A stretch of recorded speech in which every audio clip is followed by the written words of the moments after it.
Hello, everybody. Welcome back to Password. Thank you so much for your comments, your sharing, for watching, and for liking it. Welcome back to Deborah. Hi everyone. And today we're just going to be brief.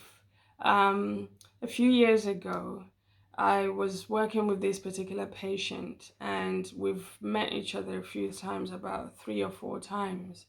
And on the next appointment, she did not turn up. And normally, when she's not able to attend, she informs me that she can't attend, so I can give her time slot to somebody else. But this particular occasion, she didn't attend. So I booked another appointment with her. And when she came to that appointment, I asked her what was wrong, why she didn't make it, and that it wasn't like her. And she mentioned that she saw me a few days before her appointment, and that she waved at me and smiled at me, but I ignored her. And she said I wasn't on my phone because she checked.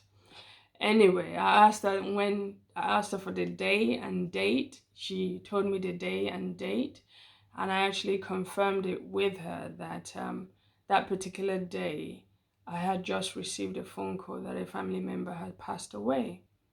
And it was a very teachable moment between us because with her we were actually dealing with perception. So today we're going to look at briefly how perception can be a good thing, and it can also be detrimental depending how we're looking at it. So Deborah, your input on that. Um, I think perception is the way we see things. So yeah, it's personal. So it's how you see things, how you see situations, how you understand or interpret situation, what is going on at that particular moment. And sometimes we don't really take into account what is happening on the larger scale, and we don't look at the bigger picture.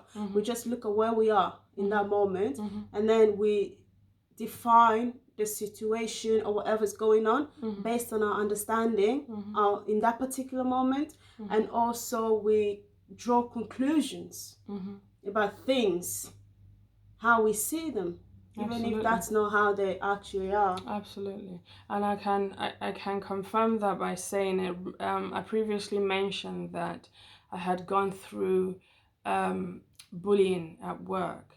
So when I left that job, and a few days later I started a new job.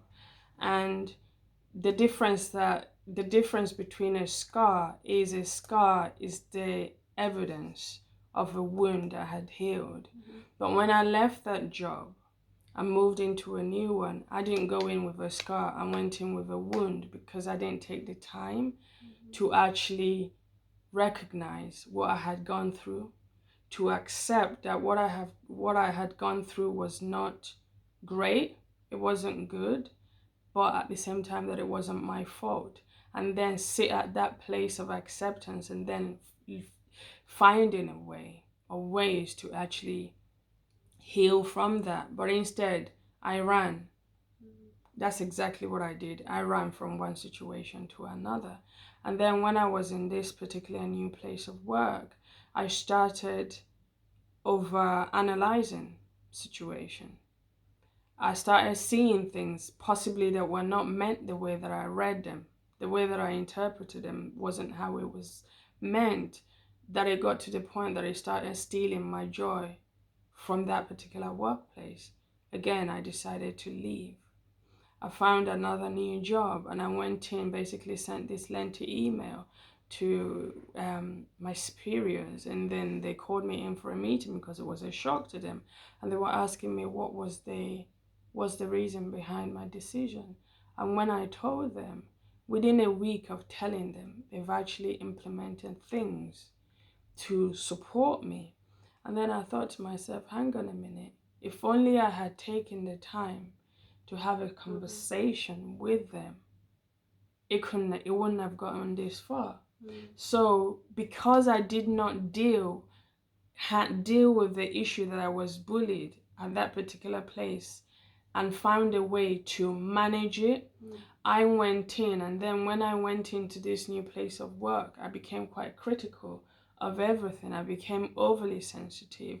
I became overly analytical. I started analyzing everyone that breathed, everyone that laughed. I thought, my goodness, they're laughing at me. What have I done? Have I got stain on my clothes, or what have I got on my face? I literally became paranoid. And all it would have taken for me to realize that this is not caused by where I am at the moment, but something that I brought in to this new location, new opportunity, was communicate. And I chose not to do that because I thought, oh, I got everybody figured out. Well, I was wrong. And I was absolutely wrong. But what did I take out from that meeting was when I realized after a week that they were putting things in place to support me better. I realized this was about me. It was not about them. And then that's when I decided that I needed to look at myself, deal with my own wounds, start looking at ways to manage my wounds and my hurts, and whether it's rejection, and that we can see that in relationships. We can see that when it's related to a career or education or wherever it is that you find yourself. You see that the way that we respond to people many times depends on our interpretation and not actually true facts. So I guess the lesson for today is whenever something happens, before you react, ask yourself, am I reacting out of emotion or am I reacting out of fact?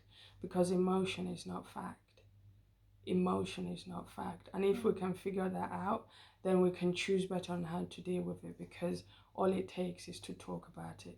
Exactly. If your feelings, if your emotions are confirmed to be right, then you choose how you want to handle it. If it is wrong, then you go back and ask yourself, okay, why is it that I continue to behave in such manner? Yeah. And it can only be beneficial for you and for other people and your future relationship, whether at a place of work, whether with your kids, whether with your partner, husband and wife, or wherever it is that you find yourself. So I hope today has been quite insightful for you guys. And until we see you next time, thank you so much. Share, like, comment. Thank you. Subscribe. Thank you. And come back again. Thank you. Take care. Bye. Bye.